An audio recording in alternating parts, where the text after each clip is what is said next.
저희가 지금 사도신경을 계속해서 공부하고 있는데요. 오늘은 본디오 빌라도에게 고난을 받으사 십자가에 못 박혀 죽으시고 장사된 지 사흘 만에 죽은 자 가운데서 다시 살아나시고 부분입니다. 그런데 저희가 한 두 번째 시간에 이 사도신경이 라틴어로 되어 있다라는 말씀을 드렸고 그 배경을 한번 설명드린 적이 있었어요. 그런데 이 원래 라틴어 성경, 라틴어 원문 부분에 나와 있는 사도신경에 의하면 우리가 지금 외우고 있는 사도신경의 부분과 약간 차이가 있습니다. 한 부분이 빠져 있는데요. 우리 성경에 빠져 있고 라틴어 사도신경에, 헬라어 사도신경에, 영어 사도신경에, 다른 번역본 사도신경에는 그대로 나와 있는데 우리 찬송가 겉장에 나와 있는 사도신경에는 빠져 있는 단어가 있습니다. 이 단어가 빠진 이유는 굉장히 논란이 많았고 실제 이 단어 때문에 여러 개의 교파들에 의한 해석들이 달라지고 그리고 많은 문제점들과 성도들에 대한 신앙에 도움이 되지 않겠다라는 그 저희 조상들의 판단에 의해서 라틴어 사도신경에는 있는 부분인데 우리 사도신경에는 빠진 부분이 있습니다. 그 부분이 무엇이냐면은 본디오 빌라도에게 고난을 받아 십자가에 못 박혀 죽으시고 장사되고 지옥에 내려가셨다가 죽은 자 가운데서 3일 만에 부활하시고 이렇게 되어 있습니다. 원래는 라틴어에는. 그러니까 우리는 본디오 빌라도에게 고난을 받아 십자가에 못 박혀 죽으시고 장사된 지 사흘 만에 부활하셨잖아요. 그런데 본디오 빌라도에게 죽으시고 장사되셨고 지옥에 내려가셨고 3일 만에 살아나셨고 이런 차이가 있습니다. 그럼 왜 우리가 가지고 있는 성경 겉부분에 있는 사도신경에는 이 부분이 빠졌을까요? 초기에 말씀드린 것처럼 이 부분이 굉장히 논란이 되었기 때문입니다. 1894년에 언더우드 선교사가 사도신경을 처음으로 우리나라에 이렇게 번역할 때 그때까지만 해도 죽으시고 장사되시고 지옥에 가셨다가 3일 만에 부활하셨다라는 단어가 있었습니다. 지옥에 가셨다는 단어가 있었어요. 그리고 1905년에 다시 선교사 장로회 연합회, 그러니까 장로교 선교사 연합회에서 번역한 번역본에도 십자가에 못 박혀 죽으시고 장사되시고 지옥에 가셨다가 3일 만에 살아나시고가 들어가 있어요. 그런데 장로교의 사도신경에는 지옥에 가셨다라는 부분이 기록이 되어 있는데 감리교 부분의 사도신경에는 원래 이게 빠져 있었습니다. 이게 논란이 너무 많으니까 빠져 있었던 거죠. 그러는 중에 1908년에 지금 현재 우리가 쓰고 있는 지금 이 찬송가, 그러니까 합동 찬송가이죠. 그래서 장로교와 감리교가 따로 썼던 찬송가가 아니라 두 교단이 합동 찬송가를 만드는 과정에서 저쪽에는 없는데 이쪽에는 있는 이 단어를 어떻게 할 것인가에 대한 서로 의논 끝에 장로교에서 양보, 배려. 그래서 여튼 감리교와 장로교의 어떤 그 의견의 합의를 보면서 1908년에 그 단어가 이제 빠지게 된 것이죠. 그래서 지금 대한민국에서 쓰고 있는 모든 찬송가를 가지고 어디에 가시면 다 이렇게 외우고 있잖아요. 그러니까 감리교회도 가도 이 찬송가를 쓰고 있고 장로교회 가도 이 찬송가를 쓰고 있고 겉장에 보면 본디오 빌라도에게 고난을 받으사 십자가에 못 박혀 죽으시고 장사된 지 사흘 만에로 바로 넘어가거든요. 그런데 원래는 죽으심과 부활하심 사이에 지옥에 내려갔다라는 단어가 있었던 것입니다. 사실은 이제 죽으시고 부활하신 것에 대해서는 저희들이 워낙 많은 말씀들을 들었기 때문에 오늘은 요 지옥에 내려갔다라는 논란이 되는 부분에 대해서 저희가 함께 말씀을 나누려고 합니다. 그래서 시간적으로 이제 우리를 위해 죽으시고 부활하신 것은 오늘 다루지 않을 거고요. 우리가 지금 고백하고 있지 않지만 원래 사도신경에 있었던 단어인데 지금은 그 이제 합의 때문에 살짝 빠졌었던 단어인데 왜 이 없는 단어를 공부하느냐 하면은 이 부분으로 인해서 우리를 공격하고 있는 이단들이 있고 그리고 그 부분에 의해서 심지어는 요즘에 개신교 목사들까지도 살짝 흔들리고 편승되는 부분들이 있기 때문에 이 부분을 저희들이 분명하게 알고 이 단어 위에 이게 무슨 뜻인가 정확하게 그래서 흔들리지 않는 신앙을 갖기 위해서 지옥에 내려가셨다라는 부분을 저희들이 배워야 하겠습니다. 실제로 이 지옥에 내려가셨다라는 부분이 논란이 된 것으로 인해서 여러 가지 해석이 나뉘어지면서 실제 루터 교파에서는 이거 예수님이 본디오 빌라도에게 죽으시고 십자가에 못 박혀 돌아가시고 음부에 내려가셨다. 옥에 있는 영들에게 가셔서 선포하셨다. 지옥에 내려가셨다라는 것은 실제 예수님께서 사망 권세를 다 이기신 것을 지옥에 갇혀 있는 사단의 영들에게 가셔서 승리를 선포하셨다라고 해석을 합니다. 문제는 카톨릭이에요. 카톨릭에서는 이 부분을 예수님이 십자가에 못 박혀 죽으시고 장사된 지 사흘 만에 살아나셨다는 그 사이에 지옥에 내려갔다. 라틴어 사도신경 이 부분이 무엇으로 실제로 복잡한 교리로 발전을 하느냐 하면 연옥 교리로 발전이 됩니다. 연옥 교리, 그러니까 낙원, 연옥, 그 다음에 림보 뭐 이런 교리로 이제 발전이 되게 되는데요. 연옥은 우리가 이제 많이 들어서 알고 있잖아요. 낙원에 갈 수 있을 만큼의 공로를 쌓지 못한 어떤 사람이 죽으면 낙원도 아니고 지옥도 아닌 그 중간 단계인 연옥에 걸쳐진다는 거예요. 그래서 낙원에 가지 못한 공로를 다 쌓지 못해서 낙원에 가지 못한 그 연옥 중간 상태에 걸려 있는 영혼을 위해서 이 땅에 살아있는 자가 죽은 자를 위하여 대신 기도할 수 있습니다. 그러면 대신 기도한 이 땅에서의 그의 공로를 힘입어서 중간에 걸려있는 연옥에 있는 영혼이 낙원으로 옮기게 되는 것이죠. 또는 기도뿐만이 아니라 헌금을 할 수도 있습니다. 낙원에 가지 못한 그 영혼이 낙원에 갈 만큼의 공로를 쌓지 못한 한 영혼이 연옥에 걸려있는 그 연옥 생활의 단축을 위해서 땅에 살고 있는 누군가가 이모, 고모부, 우리 엄마, 아버지, 할아버지를 위해서 헌금을 대신해 주면 연옥에 있는 그 연옥의 삶의 시간이 짧아진다는 거예요. 그래서 비록 그들이 낙원에 들어가지 못하고 중간에 끼어 있지만 살아있는 이 땅에서 누군가의 공로에 의해서 그들의 천국행이 결정될 수 있는 영향을 끼칠 수 있다는 교리로 이것이 발전을 하게 되었습니다. 그리고 연옥 말고 이제 림보 교리인데요. 림보는 지옥의 끄트머리입니다. 지옥의 끄트머리인데 이 림보의 상태는 카톨릭 교리가 그렇게 가르치고 있는 거예요. 지옥의 끝부분인데 지옥과 비슷한 고통을 겪지만 일부의 행복도 경험할 수 있는 곳이 림보입니다. 이 림보를 두 종류로 나누었어요. 하나는 유아 림보이고 하나는 선조 림보입니다. 유아 림보는 이제 엄마가 아기를 잉태했어요. 근데 뭐 어떤 사정에 의해서 아기가 사산을 했거나 또는 뭐 낙태를 했거나 태어나자마자 죽었거나 등등의 사유로 아기가 잘 자라지 못했단 말이죠. 그러면 이 아기는 태어나서 죄를 짓지 않았는데 낙원에 가겠어요? 지옥에 가겠어요? 이 아기가 영세를 받지 않았단 말이죠. 영세는 천국인데, 천국의 티켓인데 영세를 받지 않은 그 유아, 아기가 아직 낙원에 가지 못하니까 지금 영세를 받지 못한 유아들이 갈 수 있는 장소가 림보예요. 유아 림보. 그리고 선조 림보가 있습니다. 이 선조 림보는 우리 성도님들도 그런 궁금증이 있으셨을 거예요. 구약 시대의 사람들은 또는 예수님을 알기 전의 사람들은 어떻게 구원을 받았지? 라는 궁금증을 우리가 다 갖잖아요.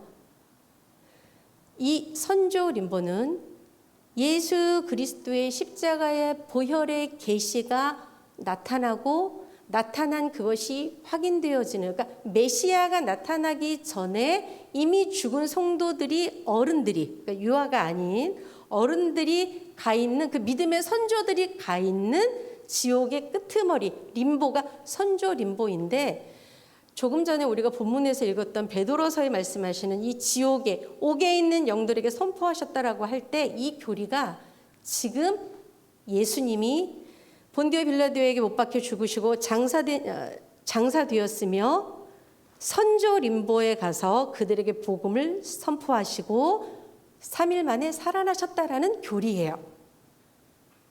그런데 요즘에 카톨릭뿐만이 아니라 뭐 루터교뿐만이 아니라 여러 가지 막 교리들이 이것을 지금 바로잡기 위해서 종교 개혁이 일어나고 성경으로 바로 돌아갔는데 이 인간의 노력과 공로에 의해서 구원이 이루어진다라는 사실 또는 그는 죽었지만 제2의 누군가가 이 땅에서 죽은 자를 위하여 기도한 그 어떤 대가와 노력을 통해서 제3의 인물의 구원을 결정할 수 있는 일에 역할을 할 수 있다는 이 이야기에 몇몇 사람들이 혹하기도 합니다.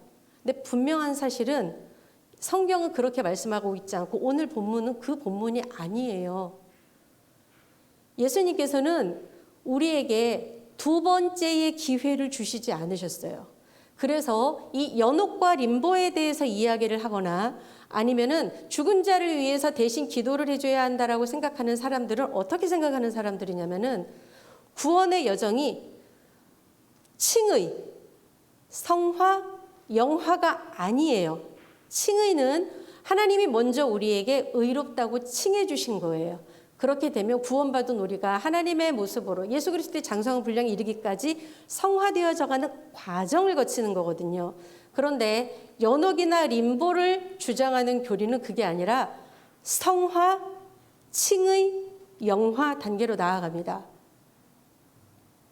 저는 궁금하더라고요.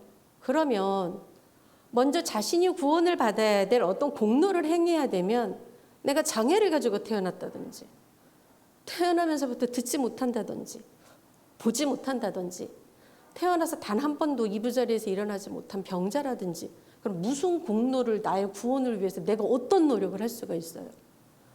그 우리 주님이 우리 예수님이 니는 태어났을 때부터 뭐 공로를 쌓을 만한 선행을 아무것도 하지 않았으니 너는 선행이 없다. 너는 그래서 구원의 티켓을 줄 수 없다. 그게 예수님이 우리에게 주신 구원의 진리인가요?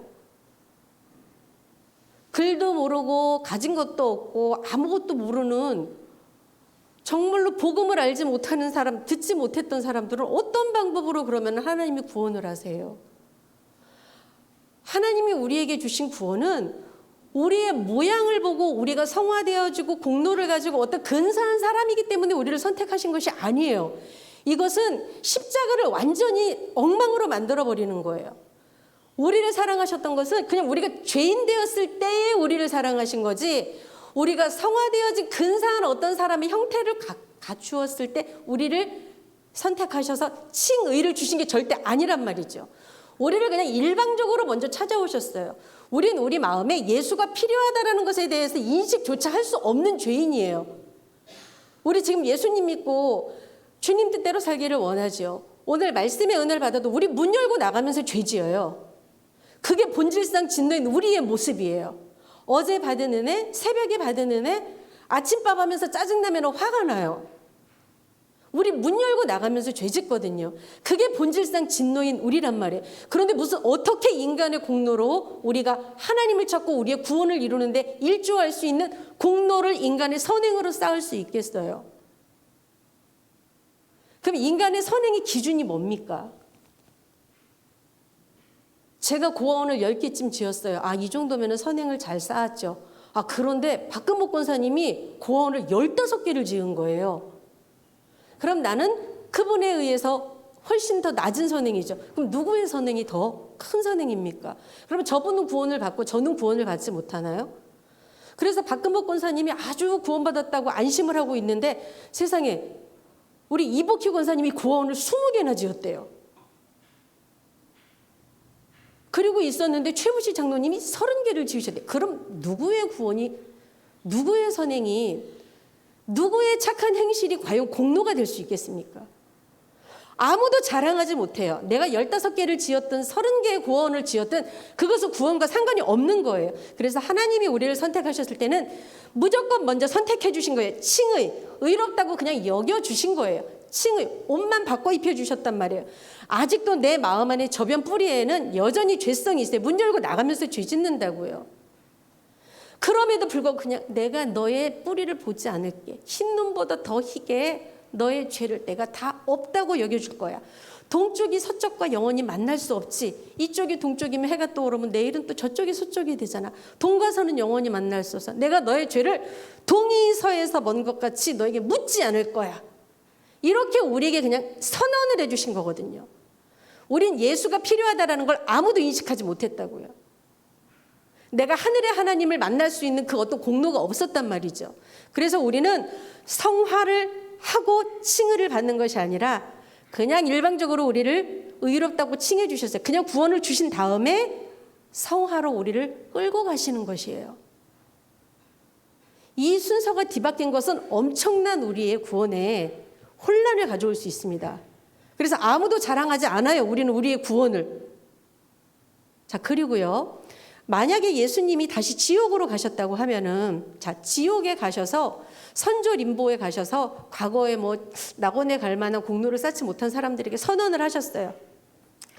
그러면 예수님이 지옥에 가셔서 다시 전도를 하셨다면 제2의 기회를 주신 거잖아요. 세컨 찬스를 주신 거란 말이에요. 두 번째 기회를. 말이 안 되죠. 여러분, 만약에 예수님께서 지옥에 가셔서 전도하시고 옥에 있는 영혼들에게 선포하셨다는 뜻을 그렇게 해석한다면 우리 지금 예수 믿을 필요 없어요. 이번 주일날 엄청 날씨 좋으니까 전부 다 지리산에 단풍 구경 가세요. 왜 힘들게 11조 하세요? 왜 전도원금 하시고 왜 노숙인들 때문에 추운데 벌벌 떨고 거기서 새벽부터 나와서 도시락 나누세요? 우리 그럴 필요 없어요. 이 땅에 살면서 마음껏 사셨다가 나중에 두 번째 기회 있을 때 그때 예수 믿으세요. 주님이 오셔서 선포해 주신다면. 성경은 그렇게 이야기하고 있지 않아요. 내가 오늘 나와 함께 낙원에 있을 것이다. 그냥 죽고 나면은 천국에 가든지 지옥에 가든지 그걸로 끝나는 거예요. 어디 중간에 걸려 있다가 누군가의 노력에 의해서 우리의 영혼의 갈림길이 갈리는 것이 아니라 천하인간의 구원을 받을 만한 다른 이름은 예수밖에 없어요. 누군가의 기도도 아니고 누군가의 공로도 아니고 심지어 나의 공로도 아니에요. 오직 예수를 믿고 구원받는 것은 단 하나의 방법. 예수 그리스도를 믿는 것. 그분이 나를 의롭다고 죄인 되었을 때 선택하셔서 찍어주신 것. 나는 끊임없이 도망가는데 나를 그리스도의 사랑에서 아무것도 끊을 수 없는 것. 죽음이든 칼이든 권세든 아무것도 나를 그리스도에게서 끊을 수 없다는 그 사실. 그게 우리를 구원하신 하나님의 은혜요 사랑이지 누가 인간이 어떻게 자신들의 공로로 성화를 거쳐서 구원을 받습니까? 이것이 이제 나누어진 거예요. 그런데 지금 일부의 어떤 사람들은 그렇게 말합니다. 천국 갈 만한 공로를 하지 못한 그 사람이 연옥에 가서 정화의 과정을 거쳐야 된다는 거예요. 중간 지대에 가서 어떤 방식으로든 산자가 나를 위해 기도해 주든 산자가 나를 위해 헌금해 주든 중간 과정에서 내가 정화의 과정을 거쳐 낙원에 간다는 것이죠. 아니에요.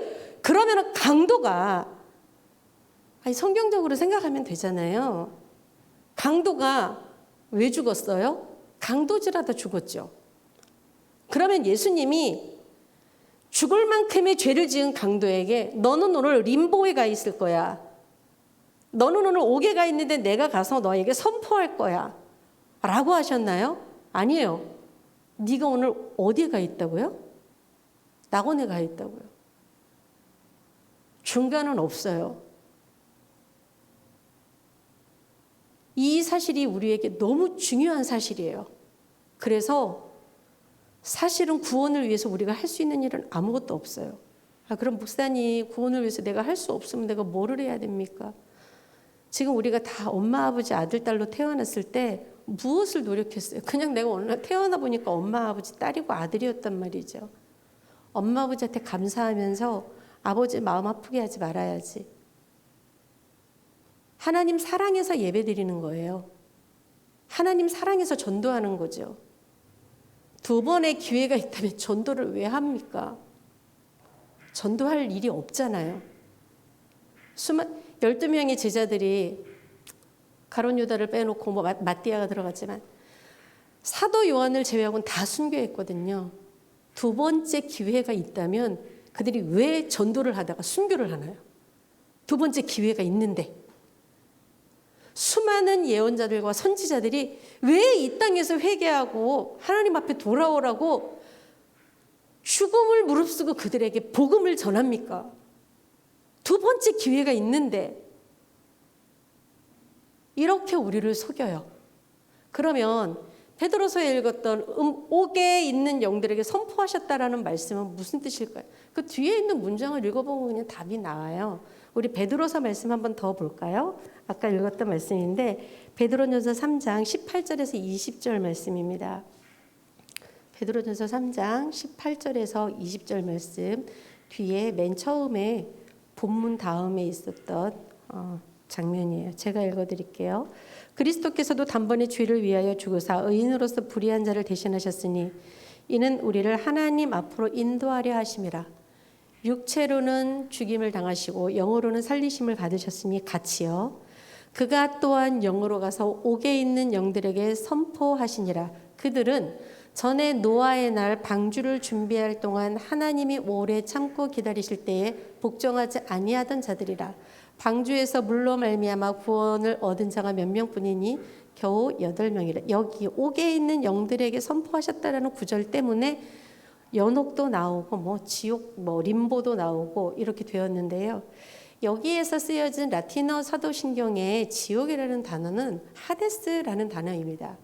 이 단어는 지옥이라는 뜻을 가지고 있어요. 또 하나는 지옥과 더불어서 죽은 모든 사람들이 갈 수 있는 사후세계를 다 일컬어서 하데스라는 단어를 씁니다. 그러니 지옥이라는 단어도 하데스를 쓰고 지옥 말고 천국도 하데스라는 단어를 쓰겠죠. 왜냐하면 사후세계라는 뜻이니까요.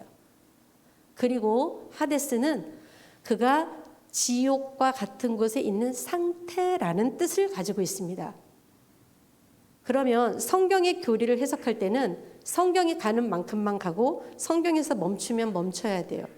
그리고 성경에서 아주 많이 강조하는 부분의 것이 더 맞는 교리예요.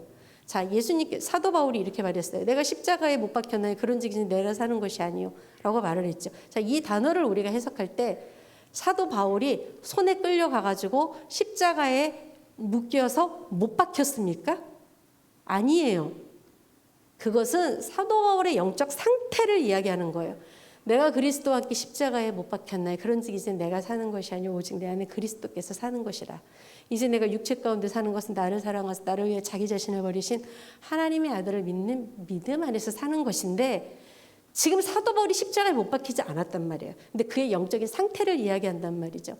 예수님께서 지금 옥에 있는 영들에게 선포하였다라는 그 뒤에 노아의 시대의 사람들 어떻습니까? 시집가고 장가가고 노아가 120년 동안에 산꼭대기에서 배만 들고 있을 때 손가락 했단 말이에요. 아이고 노아 저 바보, 저 멍충이, 막 하늘에서 물이 내려온대. 그렇게 100년이 넘는 시간 동안에 배를 만들었어요. 그때 사람들이 노아를 다 비웃었어요. 그 상태를 뭐라고 표현했냐면 시집가고 장가가고. 시집가고 장가가는 건 하나님이 우리에게 주신 축복이잖아요. 창세기에. 근데 그 사람들의 그냥 하나님과 상관없는 삶을 사는 사람들에 대한 예를 들었는데 노아 시대 사람들이 그랬단 말이에요. 하나님과 상관없는 사람을 살았다고요. 비가 온다고 곧 하나님의 심판이 시작되니까 회개해야 된다고 말할 때 사람들이 다 손가락질했다고. 아이고 무슨 상작가가 네모나게 생겼죠. 배처럼 생긴 게 아니라 저 상작가 안에 들어가면 세상에 산다네. 바볼세 바보. 사람들이 갈릴리 저 꼭대기 겟세마네 동산에 예수님 기도하시고 예수님이 달리신 십자가 위에 십자가를 보고 똑같이 이야기합니다. 아이고 저 사람들 바보네. 저 십자가에 달린 예수를 믿으면서 세상에 구원받는다네. 아이고 저 상작강 네모 안에 배에 들어가면 구원받는다네. 바보네. 아이고 저 높이 올린 저 십자가에 골고다 언덕에 십자가를 믿는 사람들은 구원을 받는다네. 아이고 바보네. 그때나 지금이나 노아 시대나 똑같은 영적인 상태를 가지고 있어요. 예수님은 시간의 구애를 받지 않으시는 분이세요. 풍산초를 하다 보니 궁금하신 분이 계셨어요. 아니 예수님이 2000년 전에 돌아가셨다는데 2021년에 살고 있는 나하고 나를 위해 돌아가셨다는데 나는 지금 1960년대에 태어났고 예수님이 2000년 전에 죽으셨는데 어떻게 예수님이 나를 아십니까? 자, 지구가 있잖아요. 지구가 있으면 지구 안에서는 24시간이 하루이죠. 그리고 1년은 365일이에요. 물론 약간 차이는 있어요. 그래서 뭐 윤달도 끼고 막 이런다고 하는데 약간의 차이가 있는데 우리는 24시간을 하루로 봐요. 그리고 365일을 1년이라는 시간으로 봅니다. 우주선을 타고 지구 바깥으로 나갔어요. 그러면 우주에서의 시간은 24시간이 시간이 아니에요.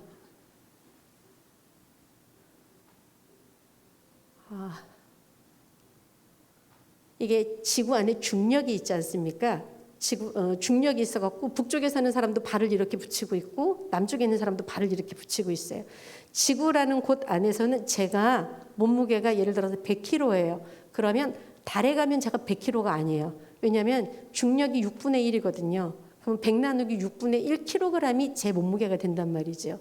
지구의 환경은 하나님께서 인류를 창조하시고 우리에게 시간이라는 개념을 이 안에다가 주셨지, 하나님은 우주 바깥에서 이 우주를 다 창조하신 놀라우신 하나님은 시간의 구애를 받으시는 분이 아니세요. 그래서 심지어는 대기권 바깥으로만 나가도 24시간이 적용되지 않는데 어떻게 우주 안에 있는 이곳에서 2000년 전에 예수님이 나를 모르실 수가 있겠어요? 노아 시대 때 그 사람들이 죄악 가운데 있을 때 그곳에서 예수님께서 노아의 입을 통해서 선지자의 역할을 한 거죠. 예언자의 역할을 한 거죠. 노아가. 지금 하나님이 심판의 날을 곧 보내실 겁니다. 그런데 정말 답답해요. 노아가 하나님이 들어가라고 해서 진짜 노아가 방주 안에 들어가요. 근데 하나님이 이제 뚜껑을 닫으시거든요. 그리고 나면 바로 비가 와야 되잖아요. 성경에 보니까 일주일 동안 비가 안 오네요. 100년 넘게 참은 것도 정말로 인내심이 필요한 일인데, 야, 이제 진짜구나. 뚜껑을 닫으셨는데 비가 안 와요. 사람들이 다 손가락질하고 웃었죠. 그 시대의 사람들을 이야기하는 거예요. 예수님이 실제로 지옥에 내려가셨다라는 뜻은 지옥과 천국을 포함한 사후세계, 지옥과 같은 상태를 말하는 세 번째의 경우를 이야기하는 것입니다. 예수님께 있어서 그럼 이 지옥과 같은 상태는 무엇이냐면, 지난주에 저희가 설교를 들을 때 삼위일체 하나님께 예수님과 하나님은 잠시도 떨어질 수 없다. 그 말씀에 대해서 이야기를 나누었어요. 그런데 예수님께서 성부 하나님과 떨어지는 사건이 십자가 사건이거든요. 물론 잠깐이지만, 너 이 선악과 따먹으면 정령 죽으리라 했는데 안 죽었다 그랬잖아요. 그런데 하나님은 그거를 죽음이라고 보셨거든요. 그 죽음의 상태가 무엇이라고 했습니까? 하나님과의 단절 상태를 죽음이라고 영적으로 말씀하신다고 그랬죠. 자, 그러면 예수님께서 십자가에 달려서 돌아가시면서 가장 힘들고 고통스러우셨던 것은 살점이 떨어지는 십자가의 고통과 더불어 성부 하나님과 그 떨어질 수 없는 삼위일체 하나님이 죽음의 고통 가운데 우리가 원래는 짊어져야 됐을 우리의 모든 죄를 그분이 짊어지시고 하나님과 떨어져서 영원한 지옥에 갈 수밖에 없는 나의 상태를 예수님이 똑같이 경험하신 거예요. 그 상태가 예수님에게는 가장 힘들고 어려운 고통의 시간이고 지옥의 상태였던 것이에요. 예수님께 있어서 가장 힘든 상태는 아버지와 사랑의 관계가 지금 단절되는 거. 예수님이 십자가에 달려 돌아가셨을 때 어둠이 찾아왔잖아요. 그 어둠은 상징적인 것이죠. 이제 하나님과의 모든 관계가 끊어진 거예요. 그것이 예수님이 겪을 수 있었던 가장 고통이고 지옥과 같은 하데스였어요. 예수님이 실제로 두 번째 내려가셔서 다시 전도를 하신 것이 아니고요.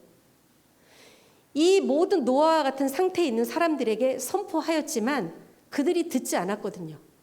지금도 우리가 듣지 않고 있어요. 아이고, 어떻게 예수를 믿는다고 구원을 받을까? 라고 생각해서 자꾸 내 공로를 뭔가 해야 할 것만 같아요. 구원에 내가 뭔가 보태야 될 것만 같아요. 라고 착각하고 있는 것이죠. 아니에요. 구원은 오직 예수님으로부터만 나오는 것이고, 그리고 예수님의 가장 극단적인 상태였었던 것은 하나님과 떨어지는 상태예요. 예수님이 십자가에서 숨을 거두시기 직전에 마지막으로 말씀하셨던 것이 있죠. 텔레스타이, 이게 그 계산서, 영수증에다가 쓰는, 사인할 때 쓰는 단어거든요. 그러니까 제가 빚쟁이에게 1000만 원을 갚았어요. 그럼 그 빚쟁이가 1000만 원을 받았다라는 사인을 마지막으로 받았음, 사인 쫙 해주잖아요. 그때 쓰는 단어예요. 다 이루었도다는. 그런데 예수님이 거기서 돌아가시면서 나는 아직 다 이루지 못했다. 지옥의 권세에 있는, 잡혀있는 그 선조 림보에 있는 영혼들에게 가서 정화의 작용을 거쳐야 되는 일부의 영혼들에게 아직 가서 해야 될 일이 남았다라고 한다면 테텔레스타이라는 단어 자체를 쓸 수가 없어요. 근데 예수님이 십자가상에서 다 이루었도다라고 말씀하시고 완전히 끝을 내셨거든요. 그걸로 끝난 거예요. 그리고는 우리가 가야 될 그 지옥 불의 권세에 우리가 가지 않게 하시고 하나님께서 예수님이 찔리심으로 인해서, 예수님 매맞음으로 인해서, 예수님이 책찍에 맞음으로 인해서 우리의 모든 것들을 다 그분에게 뒤집어 씌워서 그분이 그 모든 것들을 다 감당하시고 뒤집어 쓰시고 마치 털 깎는 자 앞에서 말 없는 양처럼 우리를 위해 그 일을 감당하시고 지옥의 권세를 예수님이 맛보셨단 말이에요. 내가 맛봐야 할 것을, 그 상태를 일컬어서 하데스라고 합니다. 그래서 예수님이 지옥에 가셔서 두 번째 기회를 주신 것이 아니에요. 그래서 이 논란이 있을 것 같아서 우리말 성경의 사도신경에는 십자가에 못 박혀 죽으시고 장사되었으며 음부에 내려가셨다가 라는 단어를 뺐는데, 칼빈도 이 부분에 대해서는 이거는 너무 중요한 부분이기 때문에 아주 굉장한 위치요, 오히려 우리를 더 신앙을 강화한다라고 이야기했습니다. 그럼 우리가 많이 들어왔던 신앙의 그 이제 교리서들에는 이 음부에 내려가셨다라는 단어를 어떻게 정확하게 해석하고 있는지 한번 보겠습니다. 하이델베르그 요리문답에는요, 이 음부에 내려가셨다는 단어를 이렇게 설명하고 있습니다. 시작. 그것은 나로 하여금 나의 주 그리스도께서 십자가 위에서와 그 전에 그의 영혼으로 당하신 말할 수 없는 고통과 아픔과 공포를 말미암아 나를 지옥의 고통과 괴로움에서 구속하셨음을 확신하게 하기 위해서 지옥에 내려가셨다라는 단어를 썼다고 하이델베르그 요리문답에 설명하고 있어요. 웨스트민스터 대요리문답에는 이렇게 설명하고 있습니다. 시작. 그리스도의 죽음 후에 낮아지심은 장사되심과 죽음 상태의 머무심과 제3일까지 죽음의 권세 아래 있으심인데, 그것은 다른 말로 지옥에 내려가사라고 표현된다.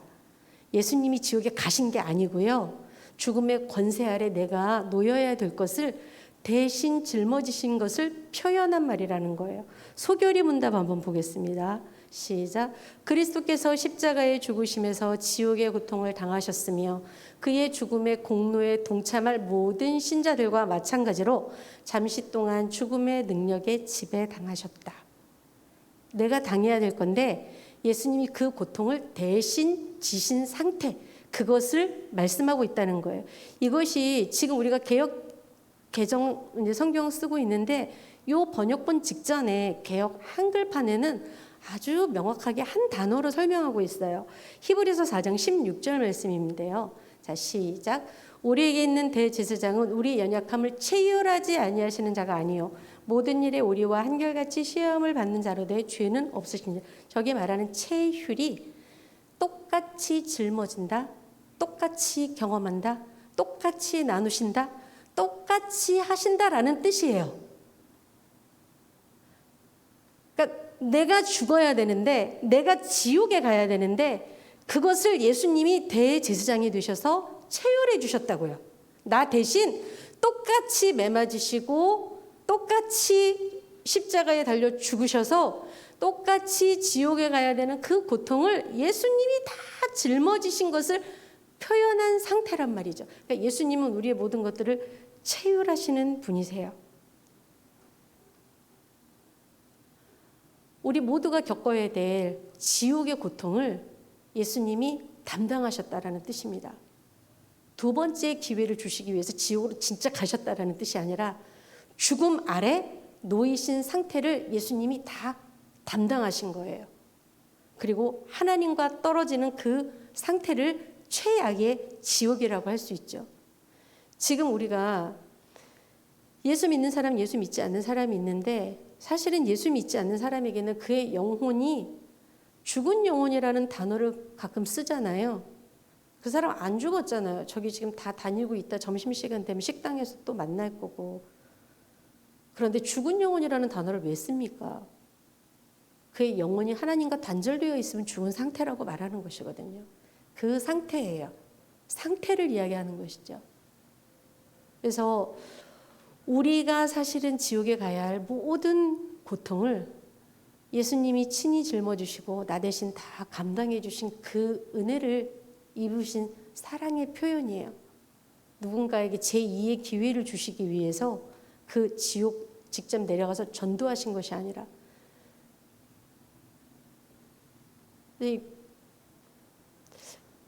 이게 굉장히 사실은 어렵지 않은 건데 어떻게 예수님이 두 번째 기회를 주실까? 영혼의 정화 과정을 통해서 누군가의 공로에 의해서 다시 낙원에 가게 될까?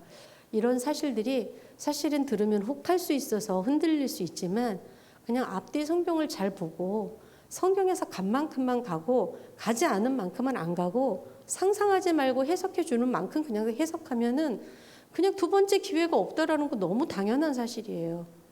이 믿음 위에 내 구원은 오직 하나님에 의해서 먼저 시작되어졌고 그 구원을 완성하실 분도 하나님이시라는 은혜에 감사해서 예배드리는 것입니다. 내가 아버지 자녀가 되었기 때문에 하나님이랑 행복하고 사랑하며 살기 위해서 아버지 자녀답게 사는 것입니다. 그것이 우리의 예배하는 이 동기이며 목적인 것이지 구원받기 위해서 교회 나오는 것이 아니에요. 구원받은 사람들을 부르신 것이 에클레시아고 교회예요. 이 믿음이 저와 우리 모든 성도님들에게 굳건하게 세워지기를 주님의 이름으로 부탁드립니다. 우리 잠시 기도하겠습니다.